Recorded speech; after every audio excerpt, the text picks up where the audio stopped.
Jocelyn, ¿cómo ¿Qué te va? pasó? Todo chévere. ¿Te descolocó esa música? Sí, me esperaba la musiquita de tradicional del programa en esta nueva etapa. Mira, pero es que tenemos hoy un tema muy especial. Ustedes bienvenidos quienes nos acompañan a través de las pantallas venezolanas de televisión, quienes nos ven por allí, pero quienes nos acompañan a través de nuestras plataformas Roger Villegas TV y @Jocelyn Correa. Si estás en TikTok, Ya, en estoy a Instagram, punto, estás estoy a punto de conectándote. conectarme, de ya emitir live.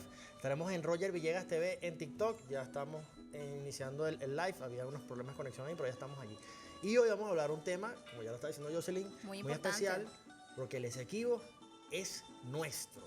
Así es, el Esequibo es nuestro. Mire, importante además conversar acerca de este tema, que lo podamos hablar en cualquier espacio, en cualquier circunstancia, porque además tiene que ver con la soberanía de nuestro país, con nuestra independencia, con nuestro territorio. Y es que tenemos, digamos, la verdad histórica justamente para decirlo, y de esa verdad histórica vamos a estar hablando el día de hoy en este espacio, como siempre, con la tranquilidad y la jocosidad que amerita pues este tema, pero obviamente con la seriedad que requiere pues puntualmente hablar de esta parte del territorio en nuestro país. Así es, la reclamación territorial sobre la Guayana Esequiba es el asunto de política exterior más importante y de larga duración y de más difícil resolución de toda la historia diplomática republicana, y se trata de la controversia de más de 159.000 kilómetros cuadrados del territorio venezolano. Pero para hablar más de este tema, vamos a ver lo que ha preparado nuestro equipo de producción. Adelante. Adelante, Yassi.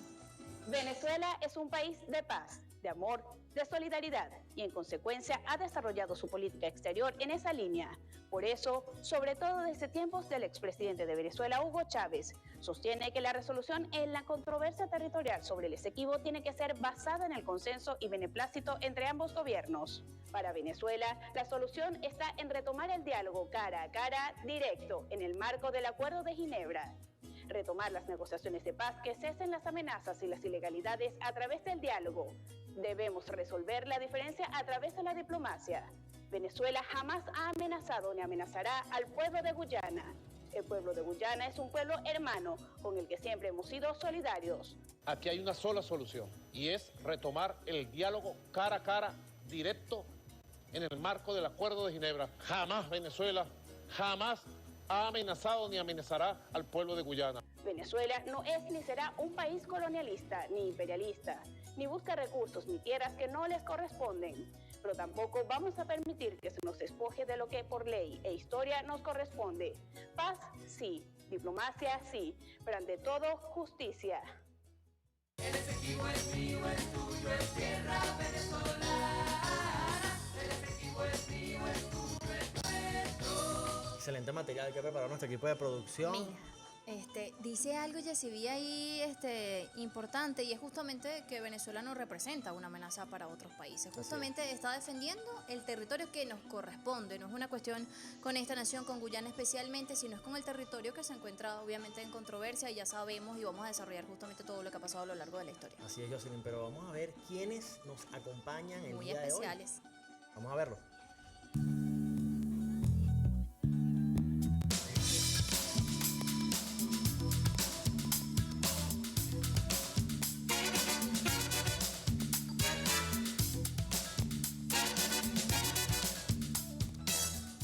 Ajá, ya están con nosotros. Bienvenido, señor Henry. Muchas gracias. A Profesora Vladimir. Adrianza, ¿cómo está? Encantado de estar aquí con ustedes. A ver, Henry. ¿Cómo estás? bueno, el señor Henry también es coordinador historiador y coordinador de la maestría de Historia Militar del Instituto de Altos Estudios de Seguridad de la Nación. Señor Henry, ¿en qué consiste todo este tema del Esequibo y evidentemente de remontarnos a la historia? ¿De dónde surgió toda esta controversia del territorio Esequibo? Bueno, digamos que son los rezagos de una era colonial en la cual debo decir que el Reino Unido fue ignorado por el papado en aquellos siglos del Tratado de Tordesillas de 1494, en donde el papado deja por fuera de la repartición de este enorme territorio de este continente americano, que fue entregado prácticamente, lo que llamaban al Imperio Español y también, por supuesto, al Reino de Portugal. En ese tratado se reparten las tierras y, por supuesto, como Inglaterra, el Reino Unido fue dejado por fuera en esa repartición. Del botín, vamos a decirlo botín. Digámoslo así. Fue el papado el encargado de hacer esa repartición. Digamos que a partir de ahí se crean las fronteras bajo alguna figura como el iutis possideres juris. ahí se establecen prácticamente la frontera de lo que eran las provincias y los virreinatos. Digamos que desde allí el imperio británico trató de generar un proceso de expansión, ya incluso desde el mismo siglo XVI. Envían incluso a Sir Walter Raleigh en 1594 para tratar de hacerse los territorios que correspondían al imperio español. Entre otros, bueno, por ejemplo, lo que era la provincia de Caracas o provincia de Venezuela o lo que era luego la Capitanía General. Estamos hablando del Orinoco, sí, del río Orinoco. En 1524, Sir Walter Raleigh, algunos dicen que era un pirata, y no le faltaba razón, en cierta forma era casi lo mismo.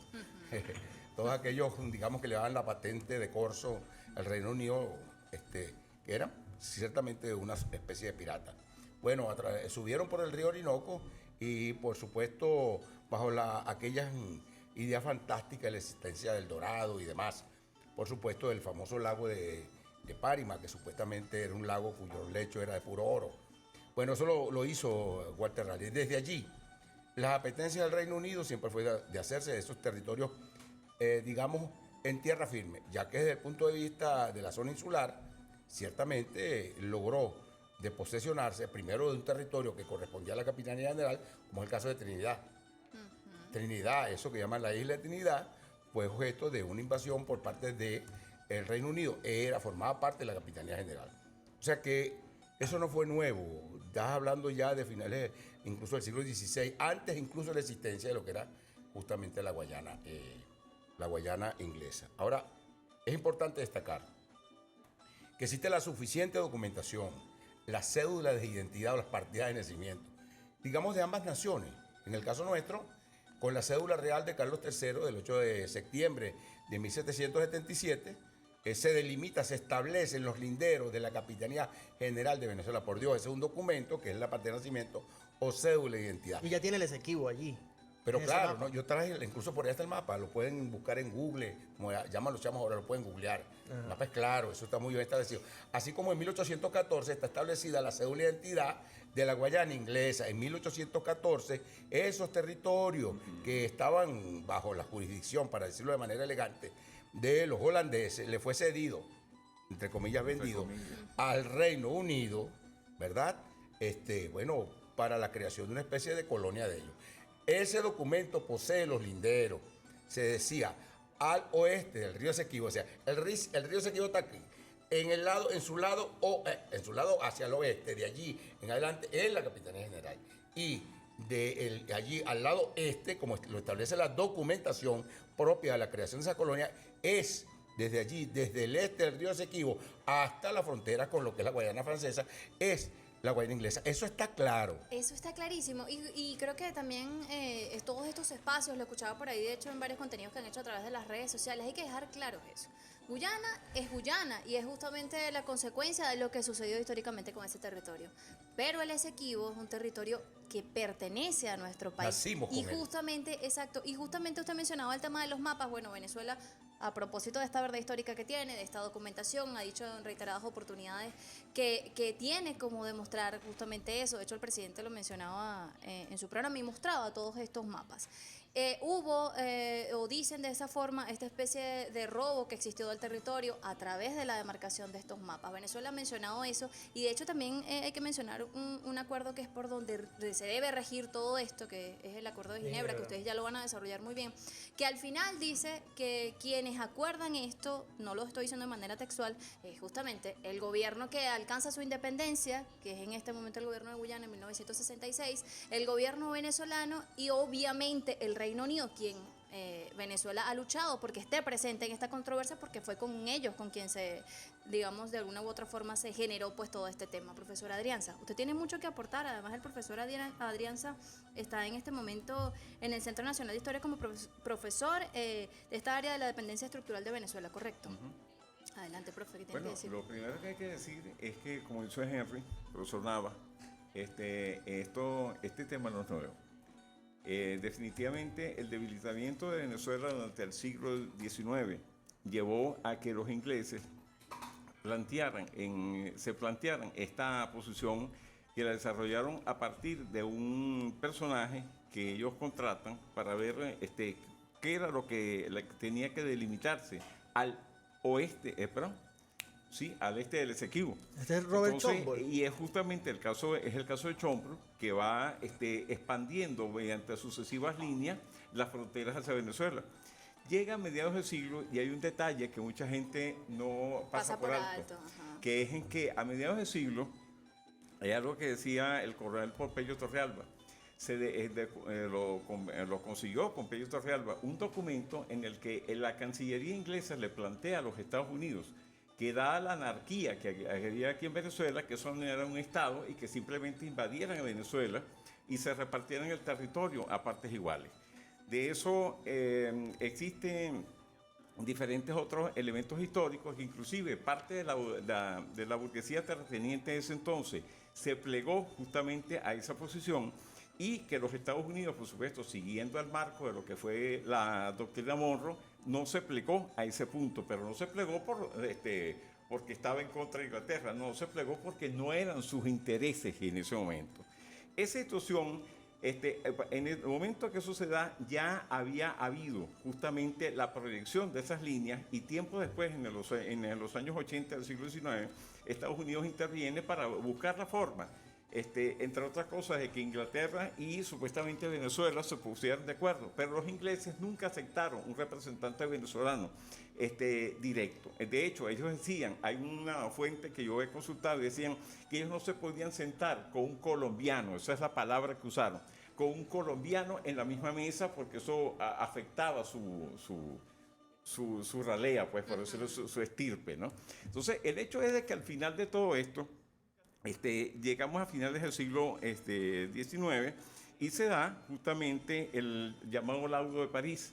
Y ese laudo de París justamente es un laudo amañado, pero viene siendo denunciado realmente después de la muerte de Severo Mallet-Prévost, que Severo Mallet-Prévost es la persona que supuestamente actuaba como abogado de Venezuela en ese juicio. Y bueno, estoy intentando buscar aquí porque se me perdió en este momento. Bueno, profe, pero hay un vamos a hacer detalle que de las cosas que dijo Severo Mallet-Prévost que yo quiero decir en pantalla, será en la próxima ronda porque no quiero que se me pase. Es algo muy importante para que tengamos una idea de cuán amañado fue ese juicio. No, Así y que es. justamente nos permite ahondar o desarrollar este tema de por qué Venezuela dice que este laudo es un laudo írrito y obviamente por eso por eso se apoya en el Acuerdo de Ginebra. ¿Nos vamos a Incluso, la pausa? sí, rapidito ese comentario. José Antonio Páez envió a este Aquí está, geógrafo ya. Agustín Codazzi en 1836 y ya en ese mapa también estaba el Esequibo y fue después de la disolución de la Gran Colombia. Pero bueno, de este tema vamos a estar hablando durante el día de hoy. Recuerde que su Pueden comentario, su participar, opinión, ¿verdad? estamos en Jocelyn Correa con doble S en Instagram, Roger Villegas TV por TikTok. Vamos a hacer una pausa y ya regresamos con más de Al Día.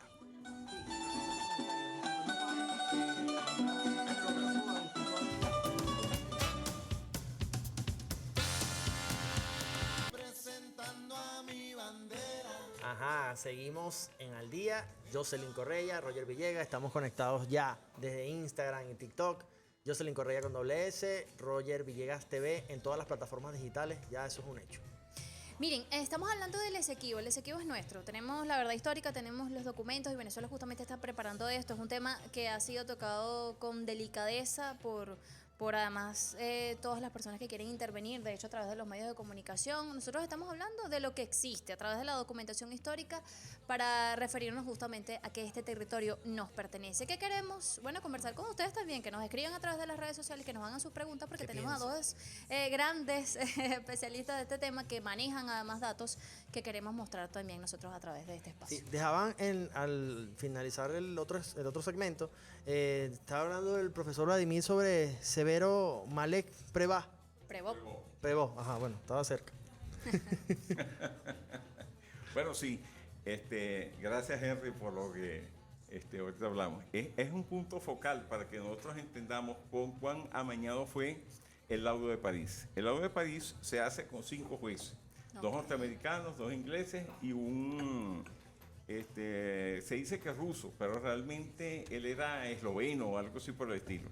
El hecho es que actuó en función de la corona rusa de ese entonces, no era la rusa, era la Rusia zarista en ese momento, que tenía grandes relaciones con la Inglaterra de ese momento. Entonces, en ese momento, en ese juicio, se contrata, porque supuestamente ningún venezolano podía ir a ese juicio porque se le quitaba algo a los ingleses. Definitivamente contratan un señor llamado Severo Mallet Prévost. Y Severo Mallet Prévost, él participa en el juicio y después, antes de morir, él le deja a su socio un bufete que ellos tenían. Un documento. Y ese documento justamente es el que habla por sí solo. Dice de cuán todo. amañado fue justamente el juicio. Él da instrucción de que después que él se muera, hagan el documento público. Y pues, justamente en el año 1944, sucede ese hecho. Y yo tengo una cita aquí que creo que es importante. Entonces, en parte del documento dice: el juez Gruber, representante de los Estados Unidos en el laudo de París de 1899, dice a Severo Mallet Prévost: Mallet Prévost, es inútil continuar por más tiempo esta farsa pretendiendo que nosotros somos jueces y usted es un abogado. Por ahí empieza. Entonces, el magistrado Führer y yo hemos decidido revelarle confidencialmente lo que acaba de pasar. Martin, o sea, el juez, el ruso, ha venido a vernos y nos informa que Russell y Collins están dispuestos a decidir en favor de la línea Schomburg, que partiendo de la Punta Barima, como decía mi querido Henry, profesor, antes, de Punta Barima en la costa, daría a la Gran Bretaña el control de las bocas del Orinoco. ¿Por qué las bocas del Orinoco? Porque para ellos, desde tiempos de Sir Walter Raleigh, el objetivo de Inglaterra era prácticamente poder navegar por toda la América del Sur y a su vez, ya en ese momento, habiéndose ido el Imperio Español y habiendo estado en auge el Imperio Inglés en el siglo XIX, el objetivo de ellos era posicionarse en esa parte de América. No solamente los ingleses, varias potencias, como se van a ver en 1902 con el bloqueo de Venezuela.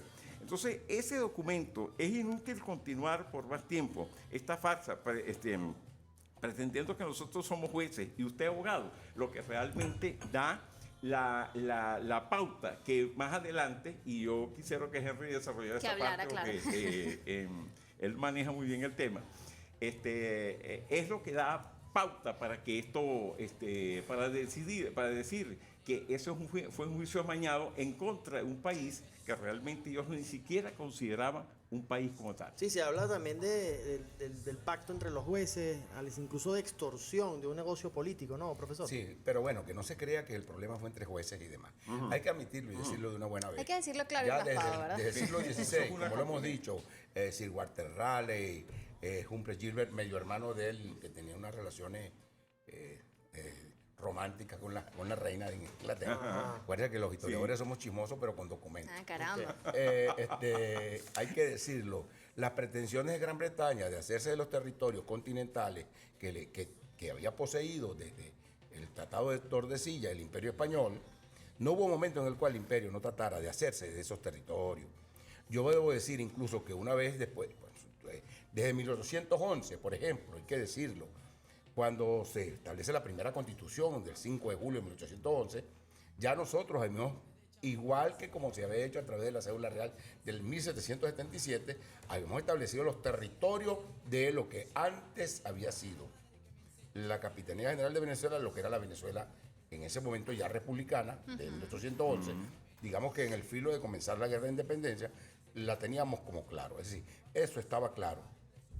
Pero ya desde allí, una vez ya que se da la guerra de independencia, no hubo momento en el cual Inglaterra no procurara, yo debo decirlo porque en el mismo 1810, pero sobre todo en 1819, con aquello del Congreso Constituyente de Angostura, el Congreso junto a Bolívar advierte, cuidado, hay una población de ingleses que pretenden avanzar en los territorios al oeste del río Esequibo, nuestro Esequibo, y hacerse de ellos. Por supuesto, él encarga a Sea, que era el vocero, digamos, legal de Bolívar en ese Congreso, sobre lo que estaba pasando. Es evidente que los ingleses en ese momento no era cualquier cosa meterse en 1819 con lo que esa fuerza militar representaba. Pero aparte de eso, por decirte de alguna manera, Antonio Guzmán Blanco Por supuesto, en 1800, estás hablando 77, por allí. Por allá. Reclama porque estos caballeros, ya avanzado el siglo XIX, pretendieron poner incluso unos postes más allá de su territorio, y la reclamación fue muy contundente. Pero esa línea, imagínense ustedes la línea de Chorno, que de paso un geógrafo contratado por el Colegio de Geógrafos de Londres, establece una línea. Ustedes saben hasta dónde la estaban poniendo, hasta Upata, casi que llegan a Caracas. O sea, era la intención. Todo el territorio. En ese periodo, yo diría que en la segunda mitad del siglo XIX, nos debatimos aquí en la República de Venezuela, frente al proceso de expansión del Reino Unido, pero también frente a aquellos apátridas que firmaron aquel bodio. Nosotros tenemos el documento, ojo, lo ponemos a la orden de quienes nos escuchan. El documento enviado por un grupo de venezolanos, entre los que estaba Nicodemo Zuluaga, por cierto, abuelo de... Parece como familiar, ¿verdad? Esa es la historia. Exactamente. Y también está un Mendoza, familia de un Mendoza que es dueño de una harina precocida, de la fábrica de una harina precocida y de una cerveza. Estamos hablando con claridad. Sus abuelos y otros más pidieron al Reino Unido que interviniera, estabas hablando de 1871, en medio de la Guerra de Federación, que intervinieran, invadieran a Venezuela y que como pago de eso, con gusto le entregarían, no estoy hablando del Esequibo, la Guayana, nuestra Guayana, la Guayana venezolana, incluyendo Esequibo y todo. O sea, estamos hablando de algo que es cierto. Por eso aprovechan las líneas de Chombo, así de claro, para montar ese bodio que no se puede llamar una cuestión impasable, que bueno, hace que con remordimiento alguien que se muere, como justamente estamos hablando de este abogado, en su testamento pudiera que una vez que él muriera, un mes después, por favor, que publicaran, porque se iba a llevar en su conciencia lo que fue un latrocinio, no se puede llamar de otra manera. Y así, esa es la razón, por qué 44 años después de ese bodio llamado el Laudo de París de 1899, o sea, era una vergüenza, porque eso lo publicaron en prensa, eso fue un escandalazo. Por supuesto, acordaran en 1966 justamente el Acuerdo de Ginebra, en la cual se pide, en ese momento es el Reino Unido el dueño de su colonia, y justamente ya en 1967 ya se da la independencia de Guyana. Miren, tenemos un material que mostrar para seguir hablando de este tema que nos hizo Yaciví también, para nutrir un poco esta conversa. Adelante, Yaci, también te vemos en este momento. La historia de la controversia con Guyana tiene evidentemente connotaciones históricas. Hoy les vamos a contar los episodios más importantes. Para eso nos remontamos a 1742, cuando se publica el mapa de la Capitanía General de Venezuela y el Virreinato de Santa Fe en 1742. Allí se ve claramente el territorio Esequibo como parte de la Capitanía General de Venezuela. Posteriormente, aparece en 1777 otro mapa de la Capitanía General de Venezuela, creado por Agustín Codaxi, que nuevamente muestra el Esequibo como parte del territorio venezolano. En 1810, cuando se inicia el proceso de independencia, aparece un nuevo mapa político de Venezuela, donde se reitera el Esequibo como parte de nuestro país. Con el transcurso de los años, las ambiciones de nuevas potencias disputándose los recursos naturales en el planeta sin que Venezuela tenga participación directa, se produce el Pacto de Washington en 1897 y el Laudo Arbitral de París en 1899. La intención era apropiarse no solo del Esequibo, sino llegar hasta el Orinoco, lleno de riquezas. Entre 1962 y 1963, los cancilleres venezolanos de aquel entonces llevaron el tema del Esequibo a la Asamblea General de la ONU e hicieron una denuncia internacional sobre el fraude cometido en 1899 contra Venezuela. Se inició una negociación Caracas-Londres que culminó con un acuerdo el 17 de febrero de 1966, llamado el Acuerdo de Ginebra. En el documento titulado El Acuerdo para resolver la controversia entre Venezuela y el Reino Unido de Gran Bretaña e Irlanda del Norte sobre la frontera entre Venezuela y Guyana Británica, firmado en 1966 entre Venezuela y el Reino Unido, se admite que el laudo arbitral de 1899 sobre la frontera entre Venezuela y la Guyana Británica es nulo e írrito. El acuerdo de 1966 también señala que la resolución de esta controversia debe ser convenida por acuerdo de ambos gobiernos. Recordemos también que las fronteras marítimas entre Guyana y Venezuela no han sido delimitadas. Sí. Ajá. Mira, de hecho, agradecemos a Yacibi porque sigue orientando un poco esta conversación que tenemos y puntualiza además lo que venimos hablando. Ya vamos a conversar algo de los mapas, pero yo les decía hace un rato acerca de este acuerdo de Ginebra que ella mencionaba, y en su artículo 8 dice, especialmente haciendo referencia a lo que menciona Venezuela siempre, la importancia que se tome en cuenta Reino Unido por con quien se hizo, digamos, este tema.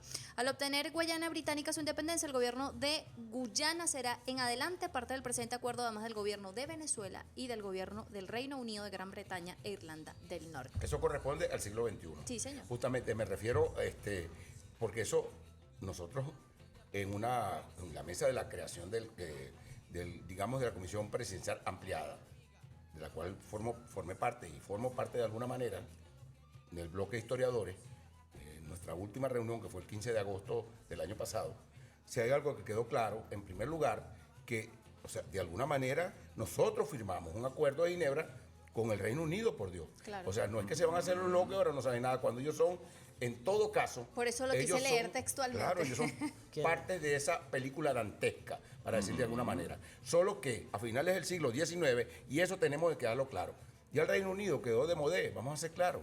Después de principios del siglo XX, ¿quién es el jefe, digamos, del mundo capitalista? Se llama Estados Unidos, asiento de la Segunda Revolución, la Segunda Revolución Industrial. De allá en adelante, en cierta forma, ese periodo siempre es bueno establecerlo.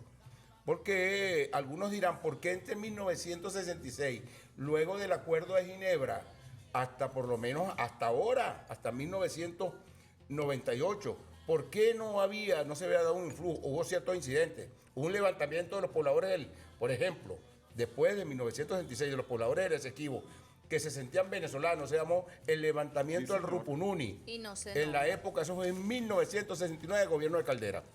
Bueno, ¿qué pasó? Venezuela le dio de espalda a sus connacionales, habitantes de Guyana. Somos el gobierno de Rafael Caldera. Hay ¿Y que qué entender pasó? los procesos Entró que pasaban en Guyana nuestro con país. tropas del Reino Unido y los masacró. Muchos de ellos fueron exilados. Eso hay que decirlo, porque quienes habitan en la actualidad, ahí en nuestro territorio, ¿de dónde son, pues? Son venezolanos. Y con porque eso nos nacieron vamos a en la territorio venezolano. pausa porque tenemos que cumplir unos compromisos, pero ya venimos. El profesor Adrián se también quiere mostrar unos mapas allí, pero eso lo vamos a hacer al regreso de la pausa. Ya regresamos con más al día. Representando a mi bandera.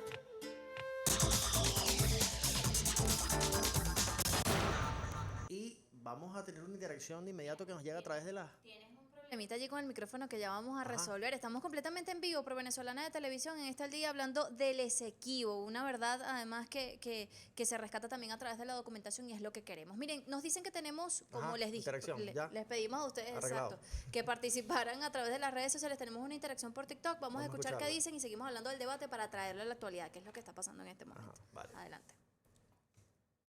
Hola, buenas tardes. Excelente tema. Quería hacer una pregunta. He escuchado por diversos medios que van a hacer un referéndum sobre el Esequibo. ¿Cómo este proceso electoral va a aportar para que se resuelva el problema? Ajá, ¿quién Le responde? lanzaron allá de Dianza aquí.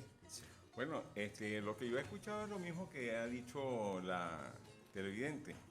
Y yo entiendo, tengo que decirlo así, porque yo no soy funcionario del gobierno, yo soy profesor de cátedra, que tal vez el objetivo sea hacer que todo el pueblo venezolano se pronuncie en relación a todo lo que es el tema del Esequibo, que es un tema para todos nosotros. Sin embargo, el articulado de la Constitución, en los primeros artículos de la Constitución faculta al gobierno nacional para emprender cualquier acción que tenga que ver con la defensa del territorio. El artículo Y de 71 hecho, específicamente. Por supuesto, todo lo que está considerado el territorio de Venezuela y que está considerado como el que deviene de todo lo que fue el territorio que era parte de la Capitanía General de Venezuela. A partir de 1777 hasta la fecha, salvo que hubiera algún tratado internacional que no fuera írrito que lo impida. Ahora, Venezuela está obligada, por supuesto, por una razón de vecindad, de buscar por los mecanismos pacíficos, todo lo que es la defensa de nuestros intereses nacionales y nuestro territorio. Pero también está facultado el Ejecutivo, también está facultado sí, el Ejecutivo Nacional, todas las fuerzas vivas de la nación, a defender lo que son nuestros intereses por el medio que haga falta. Yo no creo que tengamos que llegar a una pelea realmente con el caso de Guyana, no creo. Yo pienso más bien que hay que ahondar y abordar el tema de una manera pacífica, pero ningún Estado puede dejar de lado los mecanismos de defensa que le son propios. Ahora, Eso hay que decirlo así. también quisiera, además del tema del referéndum, ver cómo ha sido quizás la postura que ha asumido los Estados Unidos en este conflicto. Eso sí es importante. Porque ¿Qué es estamos lo que hablando hace de- Estados Unidos en este momento? Que Ah, piensan de repente yo que no están tengo- involucrados, Sus pero sí petroleras. están. Ya Ajá, va, ¿qué es ya lo que va, está oye, pasando? te estás poniendo el dedo en la llaga. Claro. Bueno, mira, déjame decirte algo. Lo primero es lo siguiente. En el siglo XX hemos sido el fruto de una escalada de la llegada de la Revolución Bolivariana. Ay, ¿por qué no antes? Muy sencillo. Porque de 1922 hasta 1998 nuestras reservas de hidrocarburos y toda nuestra riqueza petrolera estaba en manos de las grandes transnacionales petroleras estadounidenses. Así de claro, desde la explosión del Barroso II, hay que decirlo, eso es historia petrolera. Y eso lo sabemos. Hasta 1998, las grandes transnacionales, la abuela de ExxonMobil, Standard Oil, todos eran los poseedores del petróleo, poseedores de nuestro petróleo. ¿Por qué entonces habría Estados Unidos que hacer algo en el territorio de Esequibo que está full de petróleo? ¿Para qué? Si ese petróleo les pertenecía, dado que tenían neocolonizada nuestro territorio. Eso es verdad, hasta que llegó Chávez en 1998, mejor dicho, para decirlo de alguna manera, fue en el 2001, que se promulga con las leyes habilitantes la nueva ley de hidrocarburos, Es correcto. en la cual dice se acabó. Aquella broma de la apertura petrolera de Caldera nuevamente, del segundo Caldera 2, Ajá. quedó eliminado. Qué rico. Nosotros estábamos encargados de hacer la explotación, y quienes vendían el petróleo, qué bueno, eran las grandes transnacionales. Esa era la apertura petrolera. Chávez con la ley de hidrocarburos dijo, eso no es así. Y nuevamente aplicamos una palabra que es subversiva al parecer para los Estados Unidos. Hablábamos de soberanía, independencia sobre nuestros recursos naturales. A partir de allí se crea una escalada. Es la escalada que empieza a azuzar a Guyana para que establecieran justamente, incluso desconociendo lo que ya estaba claro, que era el acuerdo de Ginebra de 1966. Eso lo lanzan prácticamente contra el suelo. Y empiezan a recibir empresas como la Exxon, qué raro, nuevamente la ExxonMobil. En 2015, ¿no? Ajá, sí, no, antes, ya estaban incluso antes, tratando, justamente convocándolos para otorgarles permisos y concesiones. Di tú, cuando hay un convenio, hay un acuerdo en el cual, dicho sea de paso, en ese acuerdo no se desconoce la soberanía. Eso es un acuerdo para ponernos de acuerdo usted y yo.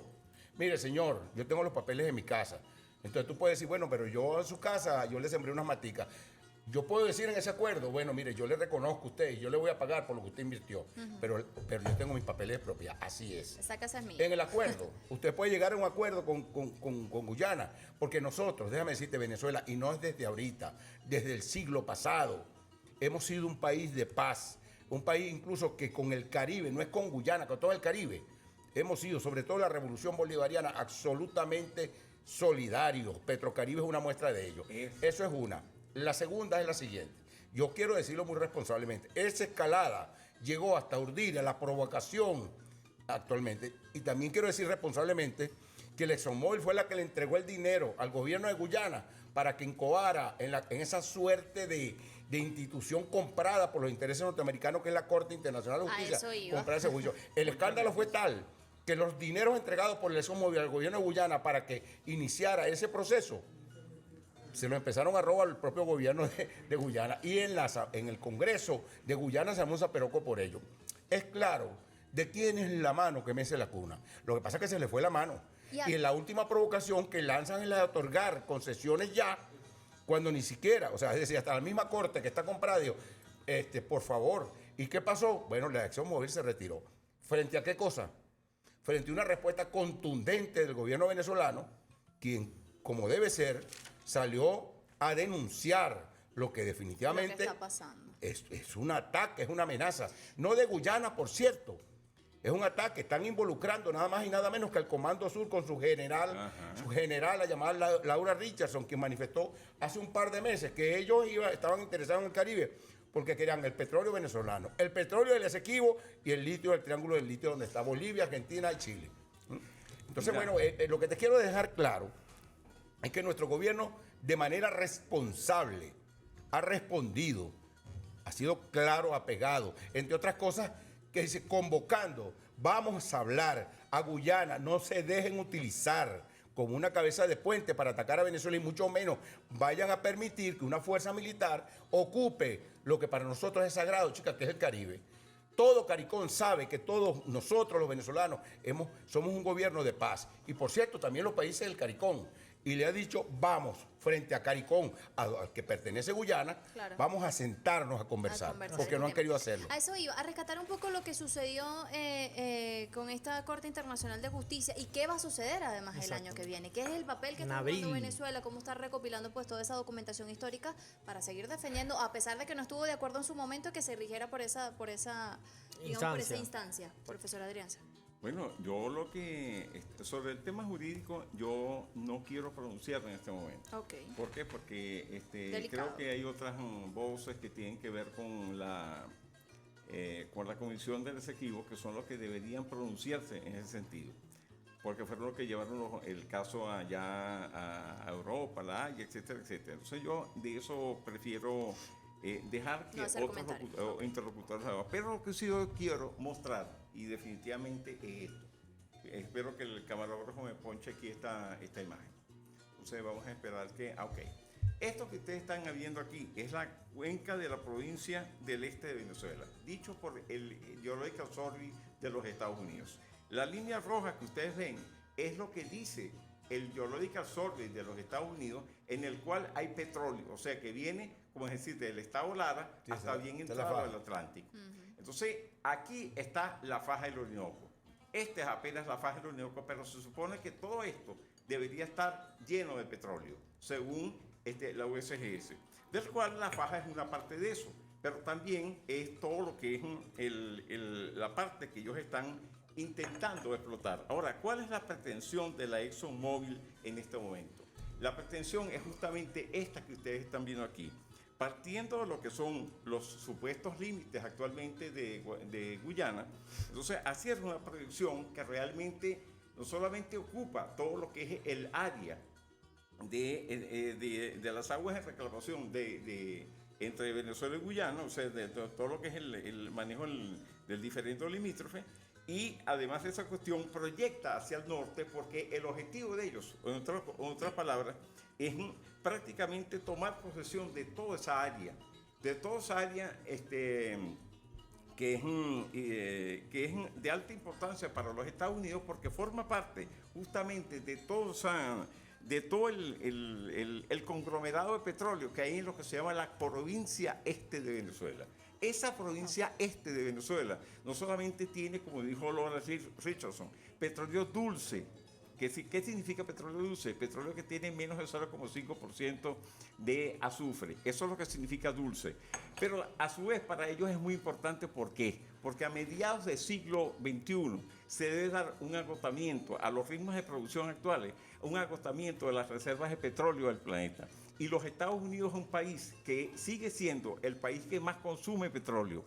Las cuentas que yo saco, que he sacado con datos ciertos, son que a los Estados Unidos le quedan entre 20 y 25 años para consumir su petróleo de esquisto y una cantidad de tiempo similar para terminar de consumir su petróleo convencional. Perdón, eso te lo dice King Hoover, un geólogo de 1950 que estableció, Sí, se llama el pico de Marion King Hoover lo dijo. Sí. Marion King Hoover lo dijo. Bueno. Y no solamente lo dijo Marion King Hoover, sino que está acentuado en estos documentos que yo quiero mostrar de nuevo.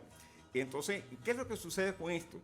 Que la proyección del ExxonMobil, junto con la noticia que yo mostré antes cuando estaba conversando a Henry, que es ExxonMobil inicia producción, ExxonMobil ayudará a Guyana en disputa con Venezuela. O sea, no es un invento. Por favor, camarógrafo, poncha aquí de nuevo. Entonces,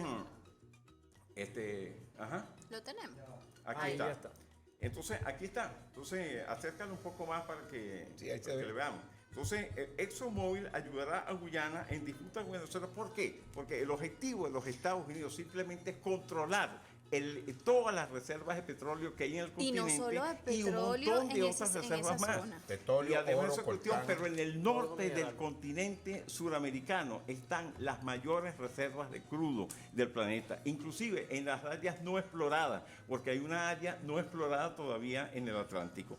¿Qué es lo que está planteado con eso? Simplemente lo que decía Henry anteriormente, de colocar un conflicto, y el conflicto simplemente es exponer no a Venezuela a pelear con Guyana, porque la intención de Venezuela no es pelear con Guyana, con los guyaneses, que de paso tienen una población del tamaño de Katia, aquí en Caracas, para decirlo, para hacerlo gráfico.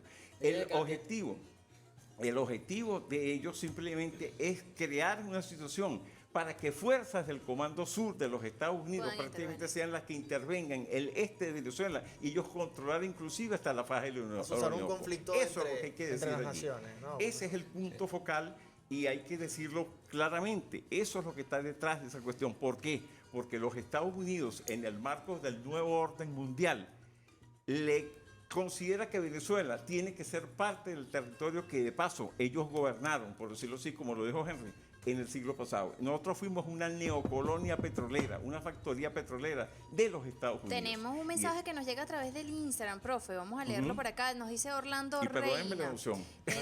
En el tema del Esequibo también hay que ser autocrítico. El país y los gobiernos desde el logro de nuestra independencia y su soberanía no le han dado la atención social y política a nuestro territorio Esequibo. Lo mencionábamos hace un rato. Ya debería estar plenamente poblado y el referéndum sería con los venezolanos esequibeños. Señor Henry, Déjame tiene- responder algo, no es injusto decir eso. No, bueno, estamos No, leyendo no, una... sí, pero hay que responderle a ese Adelante, caballero. profe. Es injusto decirlo porque los venezolanos decir mucho. Es decir mucho. Que hay un sector de la oligarquía venezolana enterista cuyos descendientes están haciendo lo mismo en la actualidad. Y ya explicaré por qué. No incluye a todos los venezolanos. Yo quiero decir en relación para justamente combinarlo con la pregunta que hicieron anteriormente en relación al referendo consultivo. Es la siguiente. Negar la importancia de un referendo consultivo es como negar el discurso que dio Cipriano Castro a propósito del bloqueo Sí, señor. de los mismos que hoy andan tratando para hacer petróleo a finales del siglo XIX y principios del siglo XX. Entonces, es decir, en la constitución de Cipriano Castro a principios del siglo estaba establecido la defensa del territorio venezolano. Pero fíjense, el discurso de Cipriano, aquel de que la planta insolente del invasor aullado, el suelo de la patria, estaba convocando ¿a quién? Estaba convocando a la unidad nacional para defender el territorio. Y que lo que sí es diferente a lo de ahora es que la respuesta de aquellos que se oponían a Cipriano, como el Mocho Hernández, fue una respuesta patriótica. Porque los presos políticos de Cipriano pidieron la libertad para ir a defender a la patria. Mientras que en la actualidad apenas hablamos del referendo constitutivo. Qué extraño. El primero que se manifestó fue ese tristemente célebre personaje de la OEA llamado Almagro. Luis Almagro. Inmediatamente, por supuesto, el Departamento de Estado norteamericano. Inmediatamente después, ¿quién más? Por supuesto, parte de la oposición, ya ustedes saben, descendientes de aquellos que hicieron el documento aquel pidiendo a Inglaterra que invadiera. Qué extraño. Entonces, negando la importancia, el referendo consultivo que convocó la Asamblea Nacional, eso lo dijo Jorge Rodríguez inmediatamente después, que de paso no es vinculante, porque la Constitución misma establece la defensa de la patria.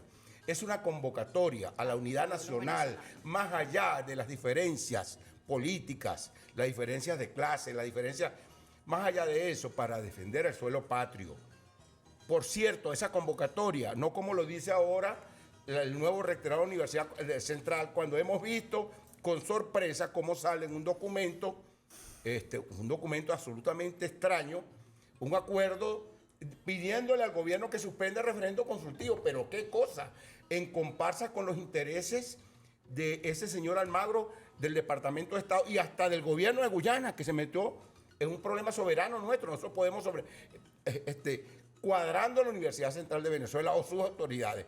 Y aparte de eso, pidiendo que se convoque al Poder Nacional, que se convoque a todos los partidos de la oposición a las universidades. Déjeme decirle, estimada amiga, y estimado amigo, yo estuve en enero del año 2002, lo dije, y el 15 de agosto, Nos queda poquito tiempo. en el año del 2002, en la Comisión Presidencial de Defensa del Esequibo, y allá estaba Timoteo Zambrano, de la oposición venezolana. Estaba un grupo de socialcristianos llamado COMBLIC, un grupo de abogados, y estaba gente de la oposición venezolana. Estaba incluso uno que fue director de la Escuela de Geografía de la Facultad Humanidad de la Universidad Central Venezolana. La convocatoria se hizo. Si hubo un sector desde hace mucho tiempo, desde el año 2001, que le dio la espalda al país para defender su territorio, precisamente es el mismo que hoy cuadra con los intereses extranjeros. Mira, nos llega un mensajito también, otro mensaje en Instagram, dice, ya para despedir, porque además el tiempo apremia, dice, excelente tema, excelente ponente, un gran abrazo al profesor Vladimir Adrianza. Por acá también Gracias. nos dicen, el Esequibo es de Venezuela, tenemos que ser contundentes con todos aquellos que pidan que el despojo, o que pidan el despojo de nuestro territorio, hablando de esto. Profe, Adrianza, rapidito, unas palabritas acerca de esto, porque el tema además se Recomendaciones, sobre extiende. todo a la gente, donde quizás quienes quieran adentrarse, evidentemente una hora es muy escaso para ahondar en todas las aristas que tiene este tema del Esequibo, pero quizás algunas recomendaciones a quienes quieran educarse y conocer mucho más sobre este Adelante, tema. profe. Bueno, este año a mí me ha tocado dar varias charlas al respecto. Yo lo que propondría a Venezolana Televisión es que hiciéramos una serie de elementos, porque yo aquí tengo, yo sé que Henry los tiene, yo los tengo también, una serie de elementos que no son del conocimiento de público venezolano. Y esos serie de documentos debe ser parte del imaginario de los venezolanos Así como para el mapa poder definir, completo. para poder definir posición al respecto y por supuesto muy importante a la hora que se vaya a hacer el referendo consultivo del cual se está hablando, porque indiscutiblemente se trata de unir a todos los venezolanos en un problema que es nacional Sin distinción y de política. paso que significa por la forma como se está manejando una agresión velada de los Estados Unidos hacia Venezuela. Así es, bueno, este fue nuestro programa Al Día. El Esequibo es nuestro, un tema muy importante. Agradecemos al profesor Henry Navas por su participación, también a Vladimir Adrianza. Lamentablemente el tiempo se nos acabó, pero esperemos que haya sido de su agrado toda esta información, todos estos aportes que pudieron dar nuestros excelentes invitados. A ambos gracias. Si usted los ve por ahí, pregúntenles lo que sea acerca de este tema, porque de verdad que sí, nosotros estaremos también muy atentos porque es así, es un tema de todos los venezolanos, sobre todo vamos a difundir el mapa de nuestro país completo, porque ese territorio nos pertenece. Nos despedimos y nos vemos mañana por las pantallas venezolanas de televisión. Feliz tarde. Chao.